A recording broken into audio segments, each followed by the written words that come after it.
Anaitwa Saumu Adam Majali. Mkazi wa wapi? Mkazi wa Kibada Uvumba. Mkazi wa Kibada Uvumba.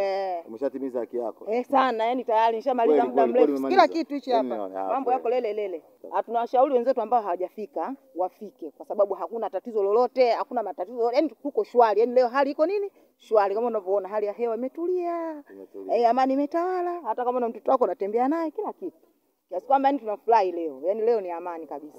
Yani yale maneno walikuwa wanazungumza yote sio kweli. Yani amani imetawala. Sisi tupo leo, hata kausha damu sisi tunaodaiwa. Leo hakuna kausha damu, yani tuko fresh kabisa. Hapo ndio umenifurahisha. Hatutaelewa, yani leo hamna kausha damu. Hakuna hofu, hakuna nini, yani hapa leo tuko amani. Tawala leo siku ya kutiki tu. Wale watu wa kausha damu leo hawaji. Leo tuna amani, tunafanya kazi yetu kwa utulivu na tunarudi nyumbani kwa usalama, tunakaa na watoto wetu kwa amani. Yani hamna shida. Tunampikia baba ugali. Tunampikia baba ugali anakula leo kwa amani. Heka tena leo hakuna. Kwa hiyo tunashukuru kwa hilo. Haya. Asante sana. Asante sana. Mchana mwema. Clip usisahau kuirusha.